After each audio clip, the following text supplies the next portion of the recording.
After getting involved with the Children's Project, he came up with the Cure Tour, a grueling schedule of 63 marathons in 63 days. It would take him from California to New York City. After local AT activist Sheila Smith learned of the tour, she made sure that the road led him through the modest community of Freedom, Wisconsin. As our story resumes, Tim takes the tour to Freedom, where Sheila hopes the community will rally to make this marathoner feel at home.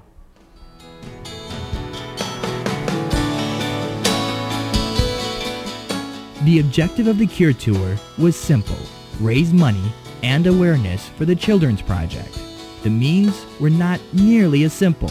Tim Borland had to run a marathon, a length of over 26 miles, every day for 63 consecutive days. Sheila Smith, with 2 AT children of her own, volunteered to bring the tour to Freedom, Wisconsin, and the magnitude of Tim's gesture did not go unnoticed. For him to run from California to New York, a marathon every day, 26 miles, I couldn't imagine. She did her best to turn Freedom into a friendly arena, even bringing in some heavy local support. I think starting out at the school was a big help. 100 kids cheering him on, and I think it really meant a lot for Tim. To Sheila, the Cure Tour wasn't simply about raising the Children's Project's national profile or making running history. It could have tremendous local impact as well.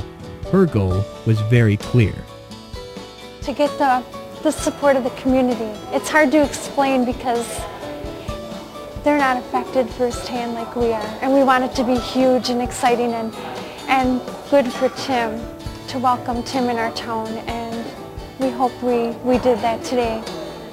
For Tim, arriving in Freedom meant he reached the midpoint of the tour. This landmark was an occasion for perspective. I mean, yeah, it's exciting that we're halfway done. I mean, in some ways, it's just another day. You know, I've got 31 more to go. Despite the tremendous workload facing him, he looked to the road ahead with optimism. I mean, there's, build some confidence knowing that I made it through the first half with, overcoming some hurdles. So second half will be strong. Tim Borland successfully completed the Cure Tour on November 4th by finishing the New York Marathon.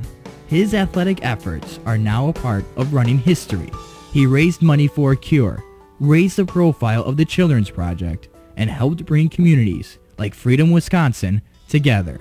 Above all, Tim Borland set the example of a man who reached out not for personal gain or the betterment of his family, but because he knew it was right. And we don't have to run like Tim to live like him. For him not having a child with AT, to take it upon himself, it's unbelievable. That he, I don't know how to say it. You can't put into words what him and his family are doing.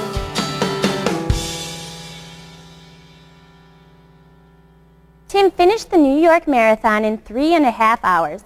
By achieving what once seemed impossible, he has brought news outlets from National Public Radio to USA Today to the front door of the Children's Project, raising its profile immensely.